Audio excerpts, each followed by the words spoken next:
नमस्कार विद्यार्थियों, गायत्री कॉलेज सांचौर के इस YouTube चैनल में आपका स्वागत है। आज हम पढ़ने जा रहे हैं क्लास जनरल बीएससी और BSc BEd 4 year integrated course के पार्ट फर्स्ट के सब्जेक्ट बॉटनी का एक टॉपिक। विद्यार्थियों, ये टॉपिक जो सेलेक्ट किया गया है वो आपके सिलेबस के फर्स्ट पेपर के अकॉर्डिंग है, जिसमें से प्रीवियस लेक्चर के अंतर्गत हमने एल्गी के एक दो टॉपिक को टच किया था। आज हम ब्रायोफाइट्स से एक टॉपिक को सेलेक्ट कर रहे हैं। इस टॉपिक का नाम है एंथोसिरोस। विद्यार्थियों, इस कॉलेज के चैनल पर अपलोड किए जाने वाले विभिन्न विषयों के वीडियोज़ को आप देखते रहिए, इनको लाइक कीजिए और शेयर कीजिए।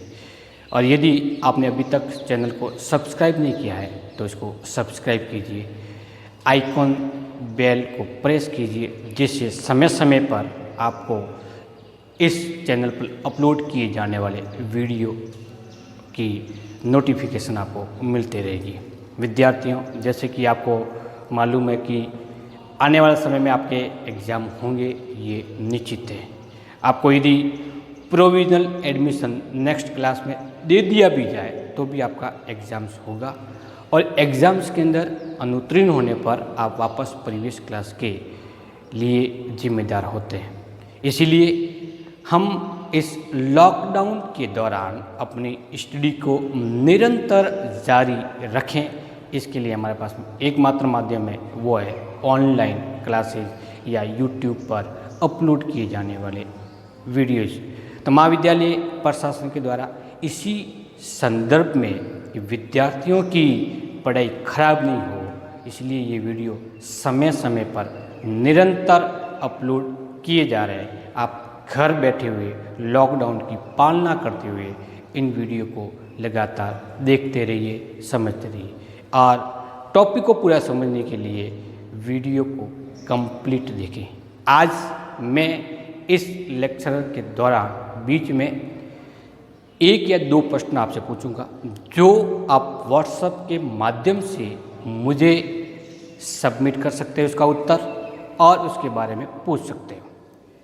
तो हम टॉपिक को स्टार्ट करते हैं। वो है हमारा एंथोसिरोस। इसे सामान्य नाम से जाना जाता है, वो है हॉर्नवट, क्योंकि इसके थैलस की संरचना पर विशेष मौसम में जब स्फोरोफाइट लगता है तो वो सिंह नुमा संरचना के रूप में दिखाई देता है, इसीलिए उसको हॉर्नवट कहते हैं। इससे पहले हमने एल्गी का जो टॉपिक पढ़ा था कारा, उसको नाम देते थे स्टोनवट, क्योंकि इसके ऊपर कैल्शियम कार्बोनेट का डिपोजिशन पाया जाता था। और रिक्सिया को नाम देते हैं लीवरवट, मार्सिलिया को नाम देते हैं पेपरवट। नाम सबके पीछे वर्ट ही लग रहा है, कॉमन नाम के रूप में जो इसकी सामान्य संरचना दिखती है, लेकिन वो क्यों है वो अलग अलग है। जैसे एल्गी के अंदर कैल्शियम कार्बोनेट के डिपोजिशन के कारण होता है, यहाँ पे इस हॉर्नवट इसीलिए कहते हैं क्योंकि स्पोरोफाइट की विकसित होने से निर्मित होने वाली सिंग नुमा संरचना। सबसे पहले इस जेनेरा को पढ़ने के लिए सिस्टेमेटिक पोजिशन को देखते हैं। सिस्टेमेटिक पोजिशन में क्लास एंथोसिरोप्टोप्सिडा है, इसका ऑर्डर एंथोसिरोटेल्स कहलाता है, फैमिली एंथोसिरोटेसी कहलाती है, और जीनस इसका एंथोसिरोस है। तो ये होगी इसकी सिस्टेमेटिक पोजीशन। एंथोसिरोस का हमने सिलेक्शन इसीलिए किया कि हम एंथोसिरोप्टोप्सिडा और हिपेटकोप्सिडा के मध्य कंपैरिजन कर सके, क्योंकि हर साल इस प्रकार के क्लासेस के मध्य कंपैरिजन का प्रश्न एग्जाम्स के अंदर पूछा जाता है। इसकी ओवरऑल वर्ल्ड में कुल 200 स्पीशीज है। कितनी है? 200। भारत के अंदर कुल 25 प्रजातियां पाई जाती है, जैसे एंथोसिरोस लोंगाई, अंडरलाइन करना होता है इसको, एंथोसिरोस दिक्सताई या दिक्सती। जब हम इसकी वितरण की बात करते हैं तो मुख्य रूप से ट्रॉपिकल और टेम्परेट जोन के अंदर सामान्य रूप से मिलता है। भारत के अंदर पाई जाने वाली स्पीशीज मुख्य रूप से पर्वतीय क्षेत्रों में पाई जाती है। हम बात करते हैं इसकी हैबिट और हैबिटेट की, तो मुख्य रूप से आवास है वो नम और छायादार क्षेत्र जहाँ कहीं भी मिलता है, आर्द्रता की उपस्थिति में होने वाले पादप है तो ऐसे स्थानों पर पाए जाते हैं। इसकी प्रकृति की बात करते हैं तो ये एंथोसिरोस इरेक्स एक ऐसी स्पीसीज है जो कि एन्यूल है, एक वर्षीय है, जबकि एंथोसिरोस हिमालयेंसिस एक ऐसी स्पीसीज है जो बहुवर्षीय है या पेरिनियल है। इसका मतलब इसके स्वभाव के बारे में, इसकी प्रकृति के बारे में अलग अलग स्पीसीज वाइज स्ट्रक्चर देखने को मिलती है। अब हम देखते हैं कि इसकी बाह्य संरचना कैसी होती है। अब हम पढ़ रहे हैं थैलस की बाह्य संरचना। तो विद्यार्थियों, एंथोसिरोस की विभिन्न स्पीशीज के अनुसार उसके थैलस की संरचना भी अलग अलग प्रकार की होती है। जैसे ये जो थैलस फैला हुआ है जो कि एंथोसिरोस इरेक्स का है, एंथोसिरोस हिमालयेंसिस स्पीशीज के अंतर्गत थैलस द्विपालीवत होता है, दो भागों में डिवाइड होता है। ये मूल रूप से नम और छायादार स्थान पर अपने राइजोर्स की सहायता से चिपका हुआ होता है और फैला हुआ होता है, जो शयन प्रक्रिया के रूप में जाना जाता है। यहाँ पे कुल 3 डायग्राम प्रदर्शित हो रहे हैं। पहला डायग्राम एंथोसिरोस इरेक्स का है, दूसरा डायग्राम एंथोसिरोस हिमालयेंसिस की वेंट्रल सरफेस का है, तीसरा डायग्राम एक ट्यूबर युक्त थैलस का है। हिमालयेंसिस से होगा तो वो 2 भागों में द्विशाखित होगा, बाकी होगा वो अशाखित होता है। तो मूल रूप से थैलस युग्मोक्त बीज या गैमेटोफिटिक प्रकार का होता है। तो एंथोसिरोस एक गैमेटोफिटिक थैलॉइड प्लांट है। इसका थैलस डोर्सल वेंट्रल 2 सरफेस में डिवाइड होता है। डोर्सल जिस पे सूर्य की किरण आपतित होती है और वेंट्रल जहाँ पे सूर्य का प्रकाश डायरेक्ट नहीं पड़ रहा है। तो ऐसी संरचना को डोर्सल या पृष्ठ और आधारी अपाक्ष सतह या अपेक्ष सतह कहेंगे। इसका रंग गहरे रंग का होता है और ये गहरा रंग उसके अंदर पाए जाने वाले क्लोरोप्लास्ट की प्रेजेंस के कारण होता है। सामान्य तौर पर ये अर्धवर्ताकार हो सकता है या उप ऊर्ध्वाकार हो सकता है। इसमें थैलस के अंदर पालियां पाई जा सकती है और जब पालीवत होगा तब उसके शीर्ष भाग हमेशा कटे फटे होते हैं। जबकि एंथोसिरोस हिमालयेंसिस के अंतर्गत द्विपालीवत थैलस है, जैसा कि अपन इसमें पहले डिस्कस कर चुके हैं। रही बात थैलस की सतह की बात करते हैं तो डोर्सल सतह, क्योंकि वेंट्रल सतह पर राइजोर्स प्रेजेंट होते हैं और ये राइजोर्स मुख्य रूप से एक कोशिकीय चिकनी भित्ति युक्त राइजोर्स होते हैं।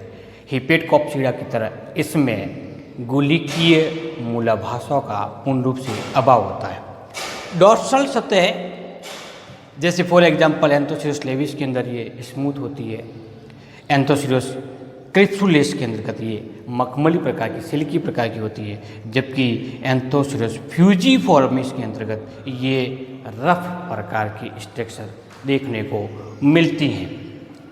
तो विद्यार्थियों, इस प्रकार इस गैमेटोफिटिक पर जनन क्रिया के दौरान जो कि सेक्सुअल रिप्रोडक्शन होता है, उस समय जो अक्टूबर और सितंबर माह के दौरान देखने को मिलता है, उस समय स्पोरोफाइट का विकास होगा और स्पोरोफाइट बनेंगे तो इसके ऊपर सिंगनुमा संरचना दिखाई देना प्रारंभ हो जाती है। जो संरचनाएं इस जीनस को हॉर्नवर्ट के नाम से जाने जाने के लिए उत्तरदायी है।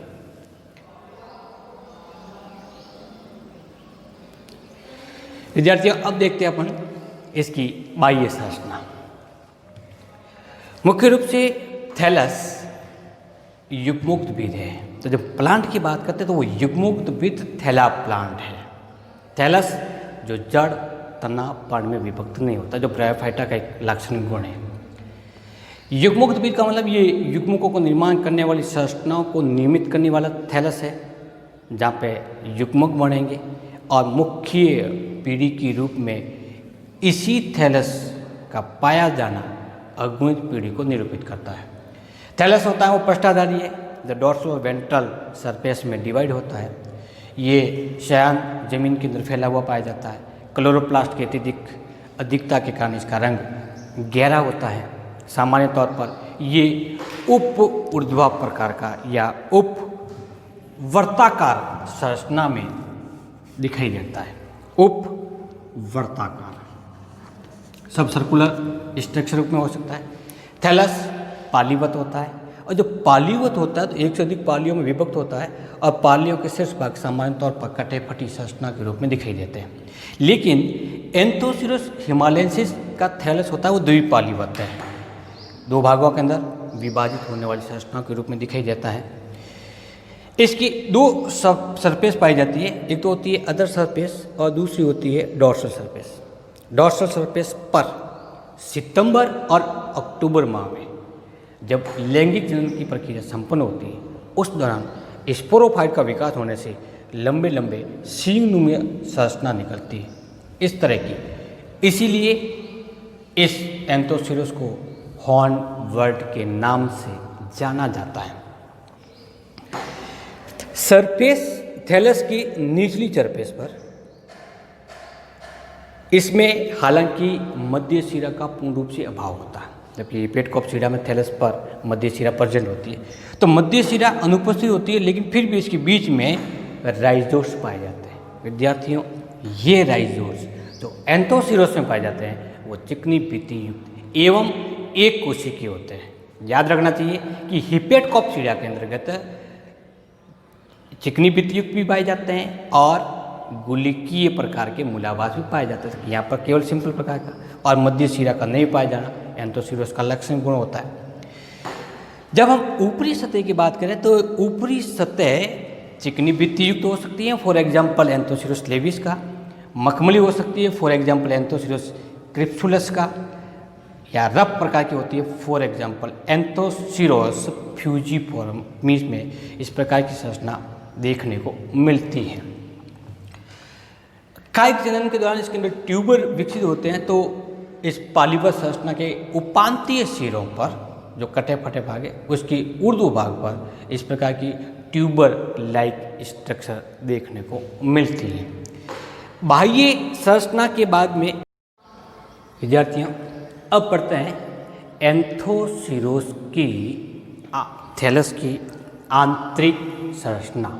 इसकी आंतरिक संरचना अन्य ब्रायोफाइट्स की तुलना में कैसी होती है। तो आंतरिक संरचना या इंटरनल स्ट्रक्चर पढ़ने के लिए हम उसका काट काटते हैं, और ये काट इसका VTS कहलाता है। TS हो सकते हैं, LS हो सकते हैं, तो ये इसका VTS कहलाता है। दो डायग्राम बोर्ड पर प्रदर्शित हैं, एक इसका आरेखीय डायग्राम कहलाता है और दूसरा इसका सेल्यूलर डायग्राम कहलाता है। आरेखीय डायग्राम के अंतर्गत ये क्षेत्र हैं वो अपर एपिडर्मिस कहलाती है, एपिडर्मिस, जबकि दूसरी ये लोअर एपिडर्मिस कहलाती है। इस थैलस की कोशिका के मध्य म्यूसिलेस कैविटी प्रेजेंट होती है। तो हम बात करते हैं इसके कोशिकीय डायग्राम की। तो विद्यार्थियों, एंथोसिरोस का थैलस एपिडर्मिस और मध्य क्षेत्र की कोशिका में विभेदित होता है।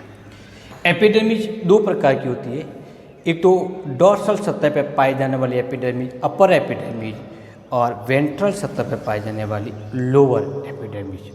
लोअर एपिडर्मिस से एक कोशिकीय एवं चिकनी भित्ति युक्त राइजोर्स निकलते हैं।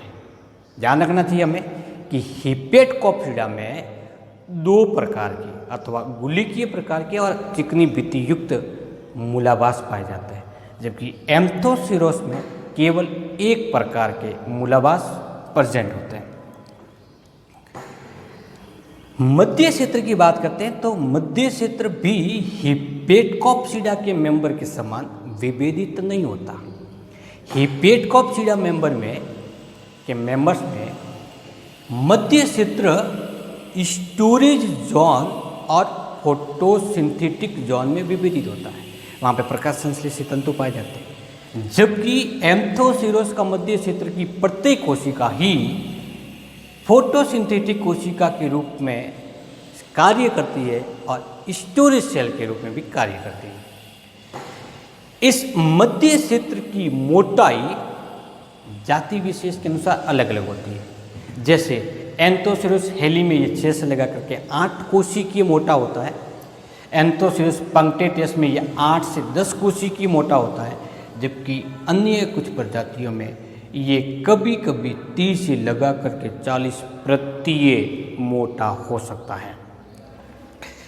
इसकी प्रत्येक कोशिका में क्लोरोप्लास्ट पाया जाता है। क्लोरोप्लास्ट स्पष्ट रूप से बड़े आकार का होता है। एंथोसिरोस पियर्सोनी में प्रत्येक कोशिका में 2 क्लोरोप्लास्ट प्रेजेंट होते हैं, जबकि एंथोसिरोस हेली में प्रत्येक कोशिका में 4 क्लोरोप्लास्ट पाए जाते हैं। उच्च वर्गीय पादपों के समान एंथोसिरोस के क्लोरोप्लास्ट में भी पटलित संरचनाएं पाई जाती हैं। एक विशेष मुख्य लक्षण एंथोसिरोस का है जो अन्य ब्रायोफाइटा की तुलना में बिल्कुल ही अलग प्रकार का है, जो इसको अन्य ब्रायोफाइट से विभेदित करता है। वो संरचना है पायरेनोइड्स की उपस्थिति। विद्यार्थियों, पायरेनोइड्स एल्गी में पाया जाता है, लेकिन यहाँ ब्रायोफाइटा नहीं होता। एंथोसिरोस में पायरेनोइड एक सूक्ष्म संरचना के रूप में उपस्थित होता है। मध्य क्षेत्र में कई स्थानों पर, जैसे फॉर एग्जांपल ये छोटी छोटी कैविटीज दिखाई देती है, इसको म्यूसिलेज अथवा श्लेष्मीय गुहिका कहते हैं। प्रत्येक श्लेष्मीय गुहिका श्लेष्मीय या स्लाइम पोर के द्वारा निचली एपिडर्मिस से बाहर की ओर खुलती है। इसको हम स्लाइम पोर कहते हैं। स्लाइम पोर की सहायता से बाह्य सतह की ओर खुलती है। इसमें श्लेष्मा भरी हुई होती है। इस स्लाइम पोर से नॉस्टॉक, जो कि एक साइनोफाइसिन एल्गी है, के फिलामेंट्स इसमें प्रवेशित करके कॉलोनी का निर्माण कर देते हैं और फिर वहीं पर रह करके अपना जीवन यापन करता है। तो इम्पोर्टेंट चीज़ ये हुई विद्यार्थियों कि क्या इसमें नॉस्टॉक पाया जाना एंथोसिरोस का सिम्बायोसिस एसोसिएशन को प्रदर्शित करता है अथवा नहीं। तो विद्यार्थियों, इसका आंसर है नहीं। क्यों नहीं है? क्योंकि यदि इस नॉस्टॉक को थैलस से बाहर निकाल दिया जाए तो इसकी थैलस की ग्रोथ पे कोई विशेष प्रभाव नहीं पड़ता और कुछ प्रजातियां इसके अभाव में भी सामान्य रूप से ग्रोथ करती रहती है। जब इन दोनों के ग्रोथ पर एक दूसरे का प्रभाव नहीं पड़ता या एक दूसरे के ऊपर डिपेंड नहीं होते, तो हम इसको सिम्बायोसिस एसोसिएशन नहीं कह सकते हैं। मेरा आज का जो प्रश्न, मैंने जो पहले आपसे शुरुआत में कहा था कि एक प्रश्न पूछूंगा आपको जिसका उत्तर आपको व्हाट्सएप पर सेंड करना है। तो मेरा प्रश्न यही है कि बीएससी प्रथम वर्ष के सिलेबस के अनुसार आप द्वारा पढ़े के ऐसे कितने जेनेरा हैं, कितने पादप हैं जो किसी न किसी रूप से सिम्बायोसिस एसोसिएशन अथवा सहज जीवन यापन करते हैं, ऐसे पादपों के नाम बताने। जैसे ये हालांकि सिम्बायोसिस नहीं है तो एंथोसिरोस और नॉस्टॉक एक इस प्रकार का आंसर होगा। तो ऐसा आपको आंसर अपने सिलेबस के जेनेरा में से खोज करके उस जेनेरा के नाम व्हाट्सएप पर मुझे सेंड करना है। देखते हैं कि आप में से कितने विद्यार्थी सबसे पहले इसका आंसर भेजते हैं।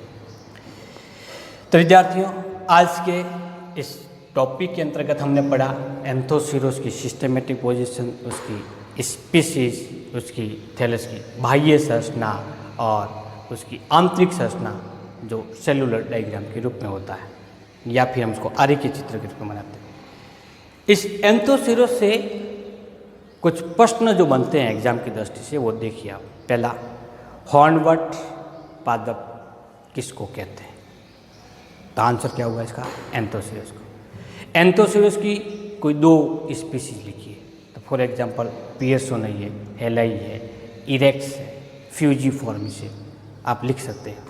इसकी सिस्टेमेटिक पोजीशन लिखिए, अथवा एंथोसीरोस के थैलस की VTS का केवल नामांकित सेल्यूलर डायग्राम बनाइए। तो ये कुछ प्रश्न ऐसे हैं, इनका आप इसके माध्यम से रिवीजन कर लीजिए और अपने फीडबैक व्हाट्सएप के माध्यम से मुझे सेंड कीजिए। Thank you.